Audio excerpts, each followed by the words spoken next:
Halo teman-teman semua ya, ketemu lagi dengan channel Mas Ragil ya, channel yang bahas tentang bagaimana kita berwirausaha di desa teman-teman ya. Nah, pada video kali ini saya akan menjawab pertanyaan-pertanyaan dari subscriber ya, yang banyak bertanya tentang masalah mesin EDC atau untuk agen mandiri ya teman-teman ya. Jadi seperti apa? Pengen tahu mengenal lebih jauh tentang mesin EDC dan agen mandiri? Terus simak videonya Mas Ragil sampai selesai ya. Jangan lupa untuk subscribe, like, dan share. Oke, salam wirausaha.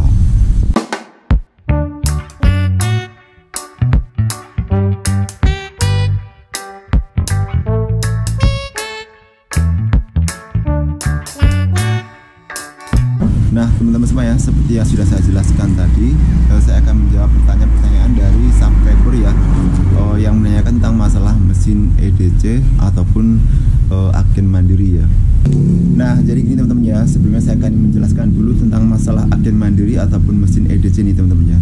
Jadi agen mandiri itu adalah pihak bank mandiri bekerja sama dengan toko-toko ataupun outlet-outlet ya, untuk memberikan kemudahan ya kepada konsumen ataupun masyarakat dalam hal transaksi perbankan ya. Apa aja yang bisa dilakukan di agen mandiri? Yang bisa dilakukan agen mandiri adalah seperti menabung, transfer, membayar angsuran bank, tarik tunai ya, membayar BPJS, membayar listrik, tarik mengambil bantuan ya, dana PKH, kemudian bayar wifi. Jadi banyak jenis-jenis transaksi yang bisa dilakukan di agen mandiri ya lewat mesin EDC ini teman-teman ya. Kemudian yang selanjutnya adalah apa syaratnya untuk menjadi agen mandiri? Syaratnya itu gampang ya teman-teman ya.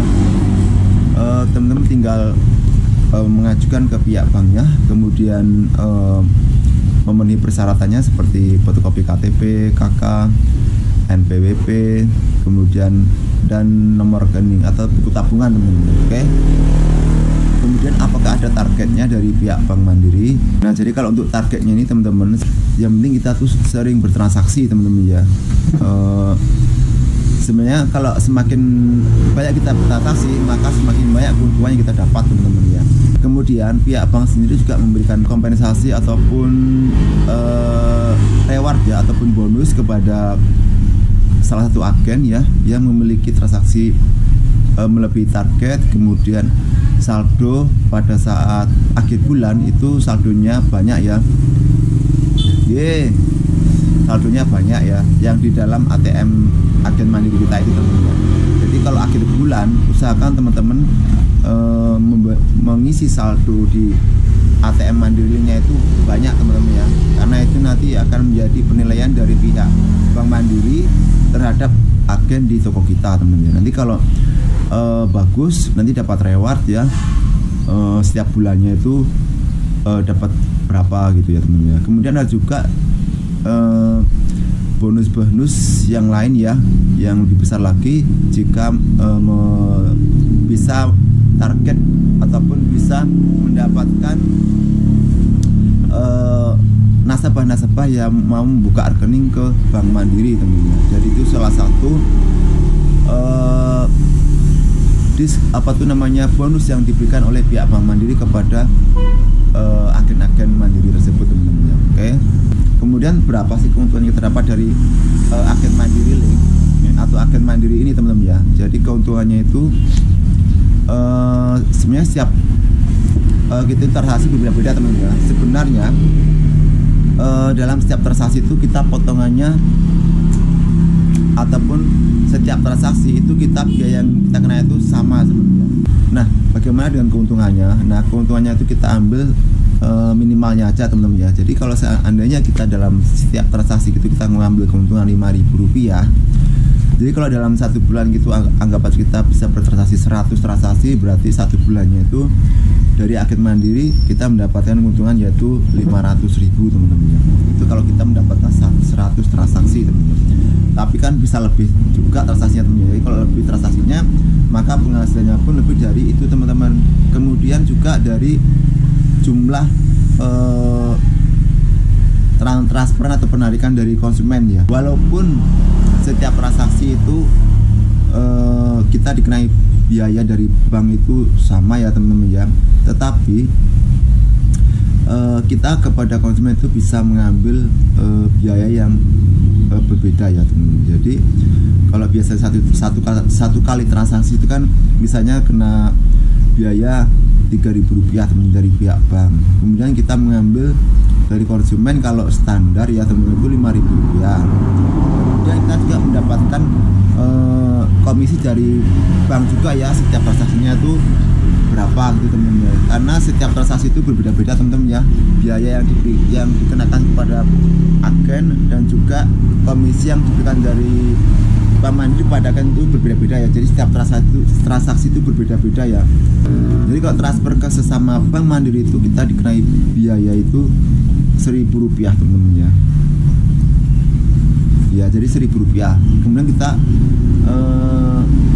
mendapatkan komisi juga dari agen Mandiri adalah Rp1.000. Jadi zero teman-teman ya. Tapi kita kan bisa mengambil dari konsumen yang bertransaksi tersebut teman-teman ya.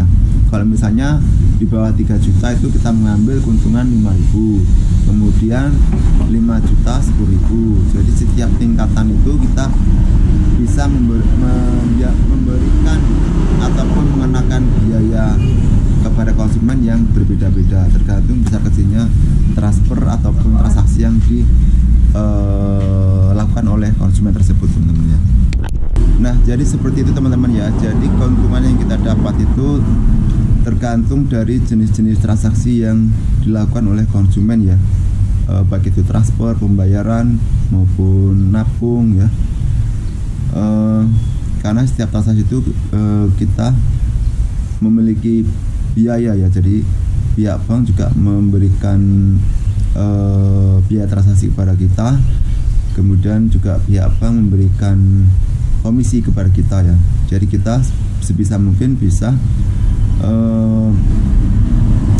mengkalkulasikan sendiri teman-teman ya, berapa biaya yang kita berikan kepada konsumen yang bertransaksi ke toko kita teman-teman ya.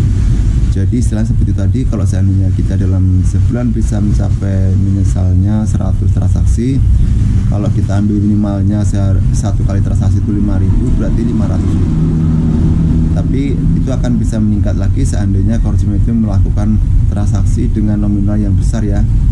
Misalnya kalau cuma 1 sampai 2 juta kita berikan biaya 5.000. Kemudian kalau 3 juta sampai 5 juta biaya 10.000. Dan begitu seterusnya teman-teman. Jadi semakin besar tingkatan nominal transaksinya, semakin besar pula biaya yang kita kenakan kepada konsumen tersebut teman-teman. Oke.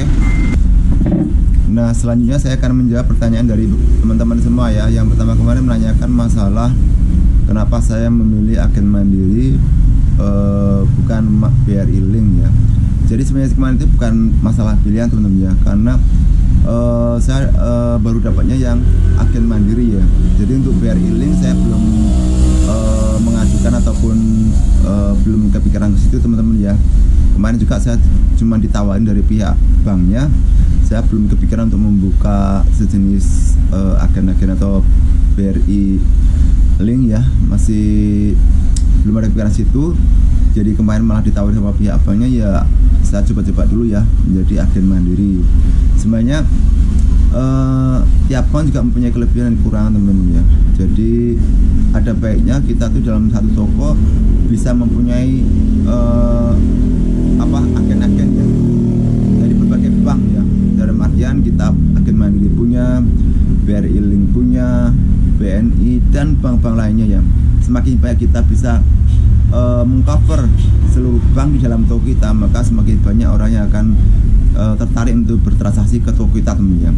Karena kalau kita berbeda bank, otomatis mereka akan mencari bank yang sesuai dengan ATM mereka ya, karena biayanya lebih murah ya. Tapi kalau kita dalam satu toko itu bisa menyediakan ada agen Mandiri, ada BRI Link, otomatis yang ingin bertransaksi ke toko kita pun akan semakin banyak, karena kita mempunyai fasilitas banyak bank ya. Jadi baik yang mau ke Mandiri juga bisa, baik yang mau ke agen ke BRI juga bisa ya. Karena kalau sesama bank itu biayanya lebih murah, dan kalau beda bank itu biayanya lebih mahal teman-teman. Oke. Jadi bukan masalah pilihan ini ataupun bank ini, tapi memang karena yang baru didapat memang baru agen Mandiri, teman-teman ya. Kemudian juga kemarin ada yang menanyakan masalah penguat sinyal untuk mesin EDC-nya, teman-teman ya. Karena katanya baru dapat mesin EDC tetapi sinyalnya tuh kurang ya. Jadi kalau masalah sinyal itu kita mengikut dari tower ya, tower yang ada di daerah kita, teman-teman ya. Jadi kalau di mesin EDC kita itu memakai kartu Telkomsel, otomatis kita bisa menyesuaikan dengan tower Telkomsel yang ada di daerah kita. Kemudian kalau kita memakai Indosat ataupun XL ya juga harus menyesuaikan di daerah kita, teman-teman ya. Jadi pakai kartu yang memang jaringan di daerah kita tuh yang kuat apa ya, Telkomsel apa Indosat atau XL ya. Jadi kalau tempat saya ini yang sinyal paling kuatnya adalah Telkomsel. Jadi mesin EDC saya memakai kartu Halo, teman-teman. Oke. Jadi kalau untuk penguat sinyal itu sepertinya itu cuma tergantung dari jaringan seluler yang ada di daerah kita masing-masing, teman-teman ya. Oke. Nah, baiklah teman-teman ya, mungkin itu aja untuk share pada video kali ini tentang masalah agen Mandiri dan mesin EDC ya. Mudah-mudahan bisa bermanfaat buat teman-teman semua. Jangan lupa untuk subscribe, like dan share. Oke. Salam wira usaha.